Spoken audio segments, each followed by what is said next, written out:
Petrobras, não é? Essas grandes companhias, elas têm todo o interesse em anunciar e o órgão de comunicação tem mais interesse em receber o anúncio. Como ter a liberdade de imprensa contra a Petrobras? É meio difícil.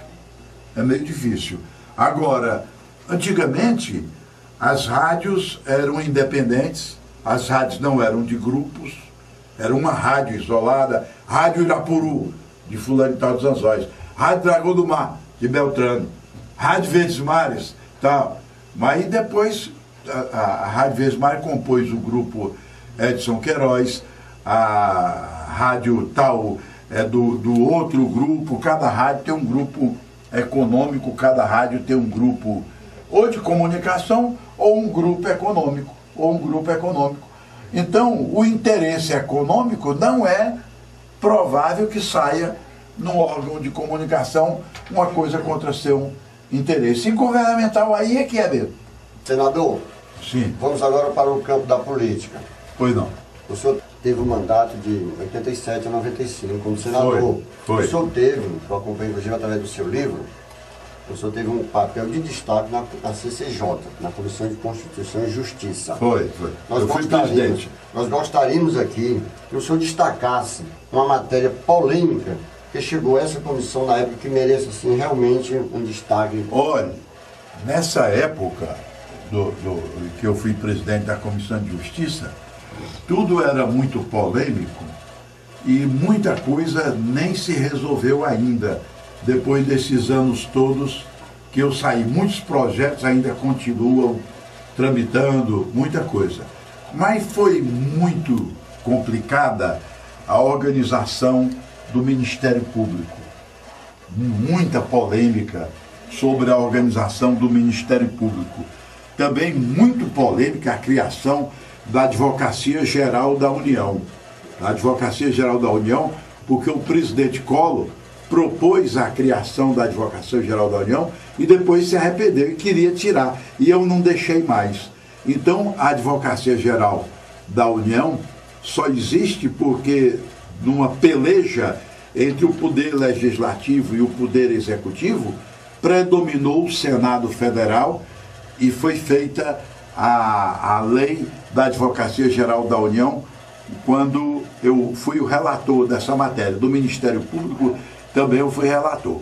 Também muito polêmica a Defensoria Pública, que é o advogado oferecido pelo Estado e pela União para defender as pessoas que parecem indefensáveis.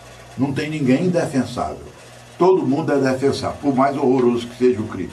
Então, não pode ninguém ser condenado sem defesa. Então, para isso, existe um órgão de assistência aos que não se defendem porque são pobres, aos que não se defendem porque ninguém quer defender, que é a Defensoria Pública. Foi também muito polêmico. Professor, após 20 anos da nossa última Constituição, onde o senhor teve destacada atuação, quais os grandes erros e acertos dela? Olha, os erros que a Constituição cometeu foram forçados pelo povo, pela emocionalidade da época. Nós tínhamos constituintes, para você ter uma ideia, nós tínhamos uma constituinte chamada Raquel Cândido, que ela foi torturada durante os anos de Revolução.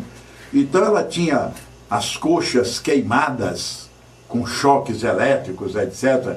E ela era teatral, ela foi, levantava a saia e mostrava aquelas queimaduras.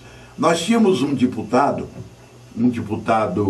federal de Pernambuco, que ele várias vezes prepararam esse cidadão para ser fuzilado na ilha de Fernando de Noronha. Então botavam a cadeira, ele sentado com os olhos vendados, e disparavam armas, só o barulho, como é que a gente chama? Só festina, não é uma outra coisa. Então as armas disparavam, mas não tinha bala. Então várias vezes ele sofreu a simulação de ser, eu estou citando dois, eu citaria muitos mutilados pela Revolução, muitos revoltados, eram constituintes. E as mulheres que iam lá, viúvas de pessoas desaparecidas, viúvas de pessoas que foram torturadas e mortas, mulheres de pessoas torturadas.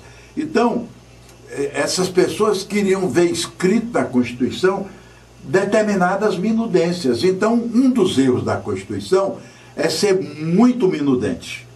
Ela devia ser atópica, ter os princípios gerais, não ser tão minudente. Mas como não ser minudente se o povo estava lá, 20, 30, 40 mil pessoas por dia, a gente recebendo nos gabinetes, pessoas querendo ler na Constituição a garantia de que não iam mais viver determinadas coisas, determinados acontecimentos não iam voltar, determinados registros não seriam feitos mais, as pessoas queriam ter. Então a Constituição é repetitiva. Num país que desobedece aos direitos trabalhistas, foi preciso escrever o que era para ser escrito na lei complementar ou numa nova consolidação das leis do trabalho, uma coisa, se escreveu na Constituição.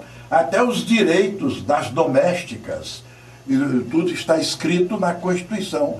Na verdade, não era necessário.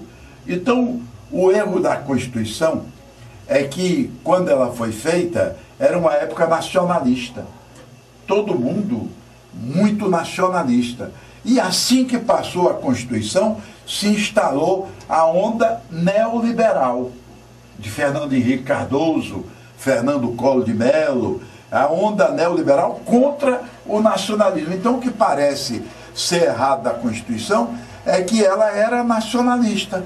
Mas a Assembleia Nacional Constituinte era nacionalista da sua maioria.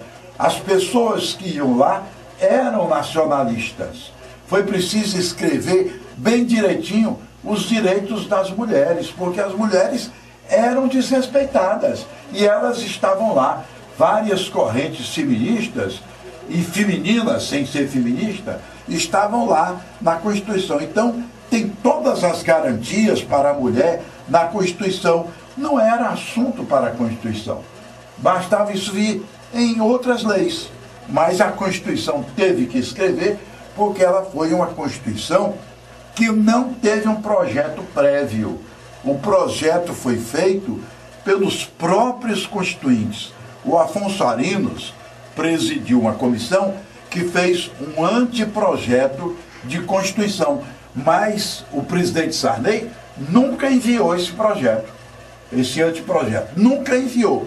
Então, o projeto foi sendo feito por nós constituintes, desde o primeiro, o segundo, o terceiro, até chegar à forma definitiva, não teve modelo. A Constituição foi feita, a gente ouvindo pessoas do CAIS, até fatos interessantes. Uma vez eu recebi um homem do CAIS do Porto do Rio de Janeiro, preocupado com determinados dispositivos constitucionais. E ele pediu para falar comigo e com Mário Covas. Então, eu o recebi no meu gabinete, liguei para o Mário Covas, que era muito amigo meu, e o Mário Covas foi para o meu gabinete. E nós fomos atendê-lo. Então, ele olhou para nós e disse: vocês são senadores mesmo? Para estarem conversando com a gente aqui? Não acreditou, né? Ele não acreditava. Ele passou a duvidar que estava falando com senadores. Tão popular era a Constituinte. Nós recebíamos pessoas do povo, prostitutas, homossexuais, tudo a gente recebia. Então, o erro dela não é erro, é uma virtude que se desatualizou. Hoje o clima no Brasil permitiria fazer uma Constituição de linhas gerais, pequenininha, fácil de decorar, de ler, assimilar, não tão complexa. Mas, por exemplo, nós estávamos adivinhando que viria um presidente como Collor. Nós garantimos a sobrevivência de milhões de funcionários públicos, não é, com a estabilidade. Se não houvesse a estabilidade, o Collor tinha demitido milhões de pessoas. Milhões. não demitiu por causa da Constituição. Está entendendo? Milhões e milhões. Eu fui o responsável por esse dispositivo, acho que é a disposição transitória, artigo 19, garantindo que quem estava no emprego sem concurso, sem estabilidade, sem nada, sem nenhuma garantia, se contar 5 anos se estabilizava.